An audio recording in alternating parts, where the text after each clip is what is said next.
యేసుక్రీస్తు వారి కానుకలను, యేసుక్రీస్తు వారి సొమ్మంతా డబ్బంతా ఎవరి దగ్గర ఉందండి? ఎవరికి అప్పగించాడు? ఆ యోధ యేసుక్రీస్తు అప్పగించి డబ్బు సంచంతా ఇచ్చేస్తే ఆ డబ్బులో ఉండే సొమ్మును దొంగిలిస్తూ దోచుకుంటూ వచ్చేవాడు. చివరికి యేసుక్రీస్తు వారిని అమ్మి యేసుక్రీస్తు వారిని అప్పగించినవాడు. ఆ చివరి మాటల్లో అందరూ నేనా ప్రభువా నిన్ను అప్పగించేది, నేనా ప్రభువా నిన్ను అప్పగించేది అంటుంటే అప్పటిదాకా మౌనంగా ఉన్నాడు, మాటలు వింటున్నాడు. ఆ చివరి అవకాశము తనకు కూడా వచ్చింది. అప్పుడు నేనా ప్రభువా అన్నాడు. మాట వరుసకు నేనా ప్రభువా అని చెప్పంటే నువ్వు అన్నట్టే అన్నాడు. హల్లెలూయా. వాడిలో సాతాను ప్రవేశించాడు, వెంటనే వెళ్ళిపోయాడు చీకటిలోకి. యూదా ఇస్కరియోతులో సాతానులో ప్రవేశిస్తే నీలో కూడా ప్రవేశిస్తాడు, నాలో కూడా ప్రవేశించగలడు. ఇశ్రాయేలీయులకు మొదటి రాజు అయినటువంటి సౌలుకు దయ్యం పట్టింది. సౌలు ప్రవక్తలలో ఒకడైన గాయించబడ్డాడు, ప్రవచనం చెప్పాడు. ఆయనను వాడిలో కూడా సాతాను ప్రవేశించాడు. హల్లెలూయా. ఎవడండి? దయ్యానికి అతీతుడు ఎవడు లేడు. ఎందుకంటే దేవుని కంటే గొప్ప శక్తి వాడికి లేకపోయినా కొంచెం శక్తి వాడికి ఉంది, కానీ ఆ కొంచెం శక్తిలోనే నిన్ను పాడు చేయగలడు. ఏర్పరచబడిన వారిని వాడు ప్రత్యేక నడిపిస్తూ ఉంటే నీవెంత నేనెంత. ప్రతి ఆత్మను నమ్మద్దు.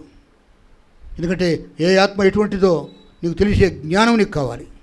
అది పరిశుద్ధాత్మ, దేవుని ఆత్మ, లేక అపవిత్రాత్మ, దయ్యమాత్మ.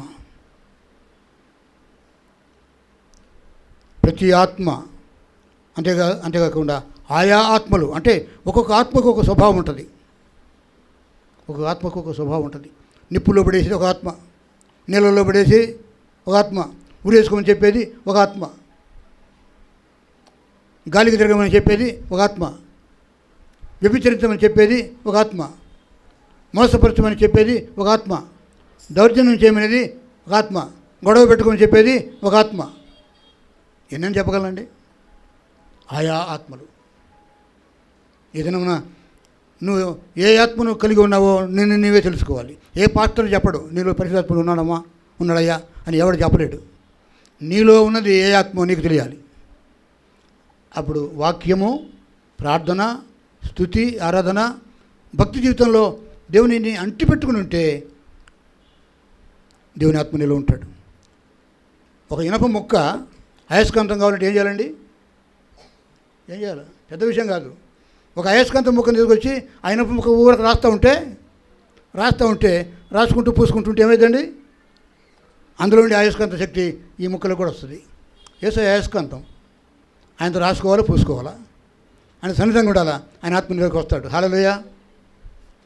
అంతవరకు అంత సులభం అండి ఆ దేవుని ఆత్మ పొందడం అంటే. అది పెద్ద కష్టమైన పని కాదు.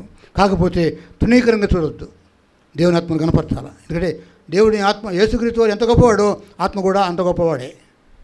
తండ్రి, కుమార, పరిశుద్ధాత్మ దేవుడు, దే త్రీ ఆర్ ఈక్వల్. ఒకరికంటే ఒకటి ఎక్కువ కాదు, ఒకటి తక్కువ కాదు. ఒక విషయం చెప్పనా? పరిశుద్ధాత్మ దేవుడు ఇప్పుడు ఎక్కడ ఉన్నాడండి? పరిశుద్ధాత్మ దేవుడు ఇప్పుడు ఎక్కడ ఉన్నాడు? పరిశుద్ధాత్మ దేవుడు ముగిస్తున్నా. పరిశుద్ధాత్మ దేవుడు ఇప్పుడు ఎక్కడున్నాడు? ఇక్కడ ఉన్నాడు. ప్రతి సంఘంలో ఉంటాడు. జీవం గల దేవుని సంఘం ఎక్కడెక్కడ ఉందో అక్కడలో పరిశుద్ధాత్మ దేవుడు పాస్టర్లో, విశ్వాసుల్లో ఉండి ఆయన వాక్యాలు వినిపిస్తాడు, ఆత్మ సంచారం జరుగుద్ది, కార్యాలు చేస్తాడు. అయితే వాక్యం చూసినట్టే పరిశుద్ధాత్మ దేవుడు పరలోకంలో లేడు. ఇప్పుడు అక్కడ పరలోకంలో 3 సింహాసనాలు ఉన్నాయి.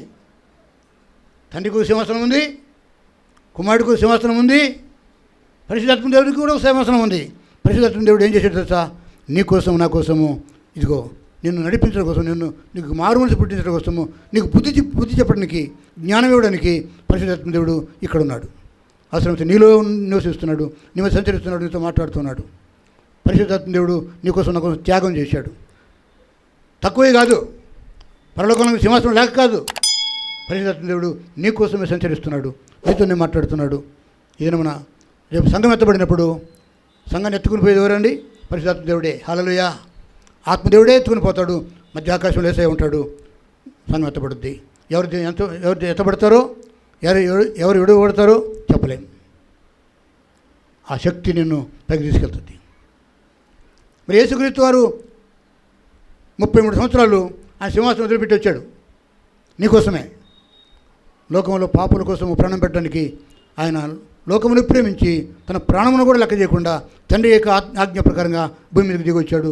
నరావతారంలో నీకోసం నాకోసం సంచారం చేసి బోధించి అనేక కార్యములు చేసి ఆయన మరణించాడు, తిరిగి లేచాడు. ఇప్పుడు ఆయన సింహాసనం మీద ఉన్నాడు. ఏ సింహాసనం అండి? తండ్రి కుడిపార్శ్వమున, కుడివైపున. ఆయన ఎడమవైపున ఉండేవాడు కాదు, ఆయన కుడివైపున ఉంటాడు. యేసయ్య కుడివైపున పరిశుద్ధాత్మ దేవుడు ఉంటాడు. ఎప్పుడు ఉంటాడు? సంఘం ఎత్తబడిన తర్వాత అప్పుడు ముగ్గురు ఏకమై ఉంటారు. హల్లెలూయా. ఈ దినమున పరలోకంలో సింహాసనంలో మీద ఇద్దరే ఉన్నారు. తండ్రి ఉన్నాడు, కుమారుడు ఉన్నాడు. రేపు కుమారుడు దిగి వచ్చినప్పుడు మనం ఎత్తబడతాం. అప్పుడు పరిశుద్ధాత్మ దేవుడు కూడా సంఘాన్ని ఎత్తుకుని పోతాడు. మనం అందరం అక్కడ ఉంటాం. ఆ ముగ్గురు అక్కడ ఉంటారు. హల్లెలూయా. ఆ ఆత్మను నమ్మండి. ఏ ఆత్మను నమ్మండి? ప్రతి ఆత్మను నమ్మొద్దు. ఎందుకంటే దుష్టాత్మ ఉంది, అపవిత్రాత్మ ఉంది, అబద్ధమాడు ఆత్మ ఉంది, భ్రమపెట్టు ఆత్మ ఉంది. భ్రమపరుస్తుంది. ఇక్కడ ఉంది ఆత్మ, ఇక్కడ ఉంది. నిజంగా అక్కడ ఆత్మ లేదు. ఎండమావుల్లో నీరు ఉంటుందా?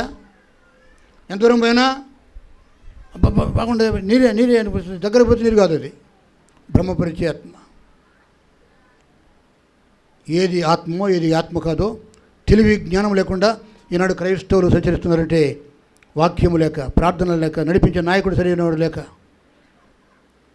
ఆత్మ నడిపింపు లేకుండా సంచరిస్తుంటే కొన్ని సంఘాలు ఇలాగే ఉంటాయి, ఇరుక్కుగా ఉంటాయి, ఇలాగే చిన్నగా ఉంటాయి. ఎందుకంటే చిన్న మంద భయపడుకుని చెప్పింది, పెద్ద మందతో కాదు, చిన్న మందతో ప్రభు చెప్పాడు.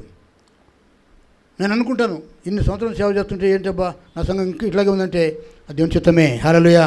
I'm happy.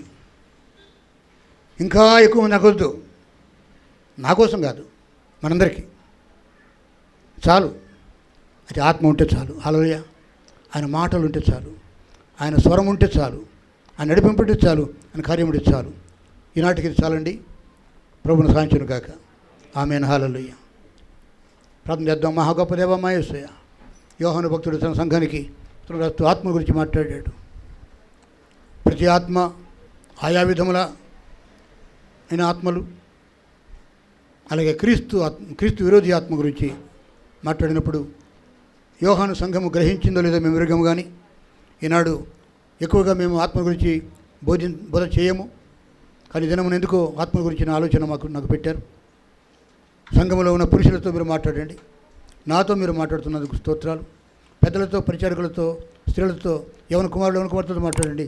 ఎంతమంది అయితే నమ్మి బాప్తిస్మం ద్వారా సంఘంలో చేర్చబడారో వారందరూ పరిశుద్ధాత్మలు పొందినట్టుగా.